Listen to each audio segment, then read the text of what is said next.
awkward. Well, if you want it to be. So take us into that moment, John. What was it like for you to stand there, having taken the gamble, come to AEW to now be the top dog and be in the ring with that title?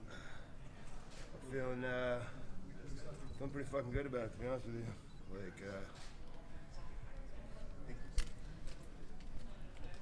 if I was 25, a moment like that, when I'm a little bit more angry, have a little bit more temper tantrum tendencies. Guy like that, he's got the inner circle out there. He's gonna try to get me off my game. He's gonna talk mad crap. He's gonna say, Jericho will say anything about your mother, your sister, or whatever, and you gotta stay just focused and not just focus on task at hand and get the job done. Because I just knew, I just knew in the bottom of my heart, this man can't pin me. He cannot submit me. He will not beat me. He's gonna have to kill me. He's gonna have to knock me out, and I don't think he can do it.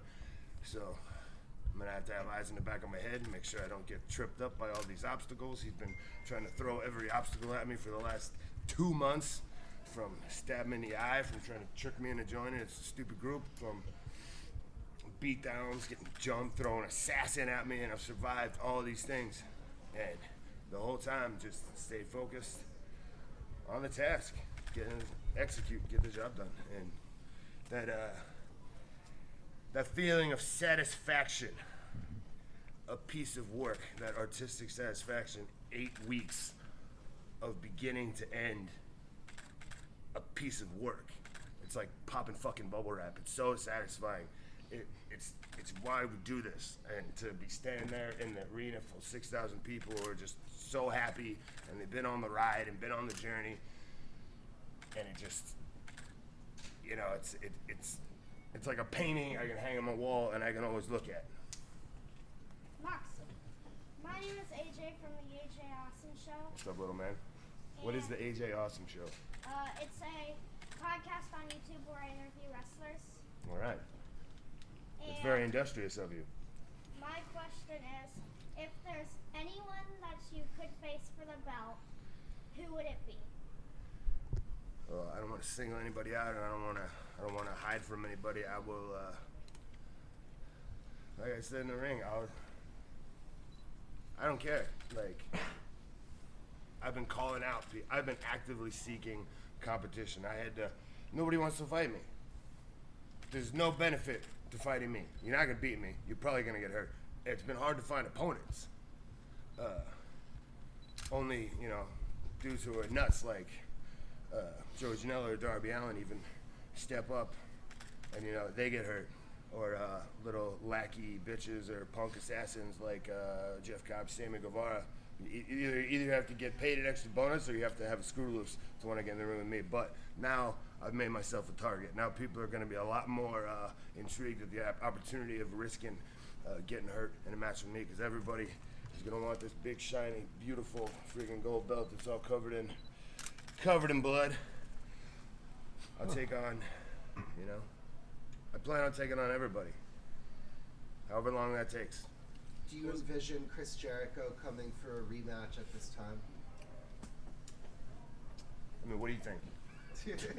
I think it's presumable that he will. I mean, he's probably in his locker room right now,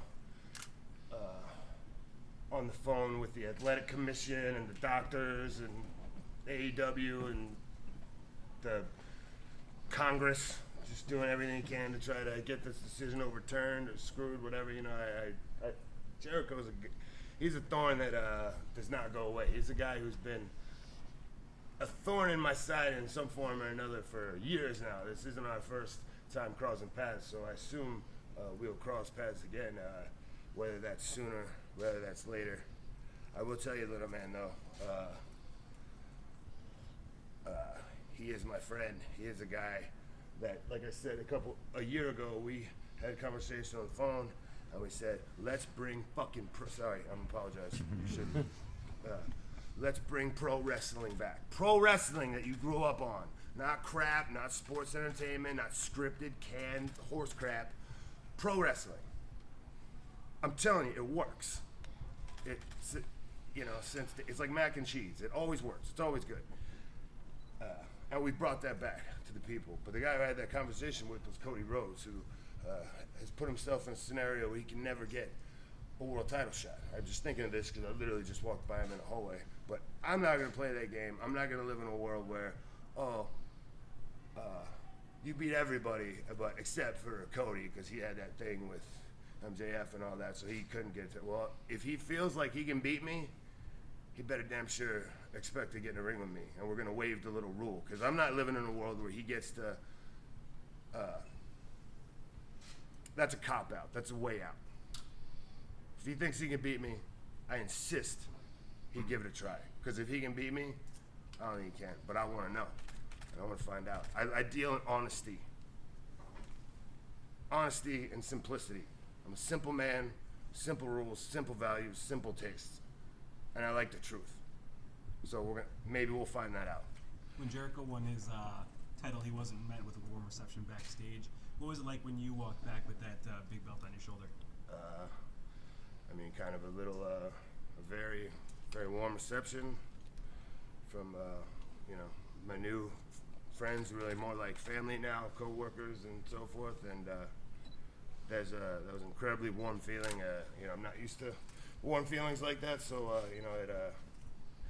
pretty good. I'm half concussed and I swallowed a lot of blood, so not feeling good in a lot of ways, but feeling pretty good in also a lot of ways, because there's no better feeling than being soaked in your own sweat, drained of all energy, blood, and that irony little taste that blood has in you, and then having a gold belt on your shoulder, man, it's no better feeling than that. That's why we do this. That's why I keep coming back.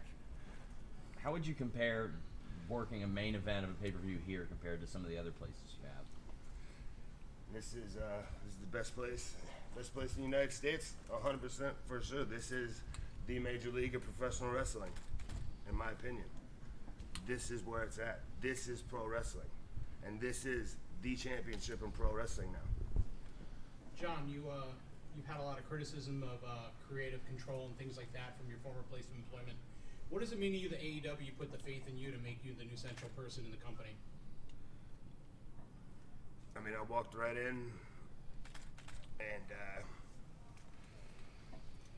on day one, and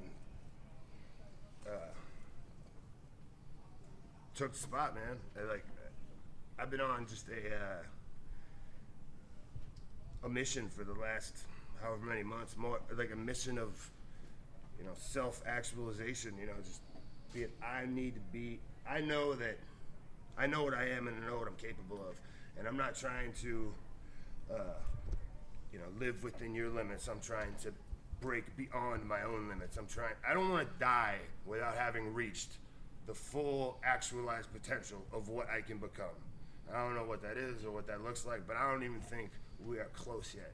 I feel like a totally different person than I did a year ago. I feel like I love wrestling more than I've ever loved it in my entire life. I've expanded. I've gone to Japan and learned new styles, learned new things, just looking at things different ways, opened my mind up in so many different ways, whereas it had to be closed off for so long. It was wrestling is this, and this, and this is how it is, and this is how we do it. And now I'm like, we can do it any way we want. We can do it 10 different ways. There's no right or wrong. There's a million different things. And it's like, I've been learning more and improving and getting better all the time. And now and it's like momentum builds. One match after another, after another, after another. And then it's just happening all the time, every single night. And that's how I feel, and I feel like an unstoppable freaking freight train. I'm an unstoppable killing machine. When I walk through that crowd and I feel that energy from that audience, the AEW fans, the best fans in the world, they come here to have a good time. They come here because they love wrestling. They respect wrestling. They respect the performers, and it's the synergy. And I get to have the closest seat of the house to that energy because the way I come through the crowd. So when I come through the crowd and I feel that energy, I'm an absolutely unstoppable machine of death and pain and destruction. Jon, speaking of that energy, over the years in Chicago, what does that feel like for you to be working in front of such a crowd like that? Well, Chicago's always been among the best crowds in the world. You always know you're going to get hot atmosphere, hot crowd, and you know it's going to be a very discerning crowd, and you know that you can't mail it in Chicago. I don't, you can't. I mean, top to bottom, the whole show. You got to deliver a hell of a show. And looking at this card, I mean, Jesus Christ, what a stacked card.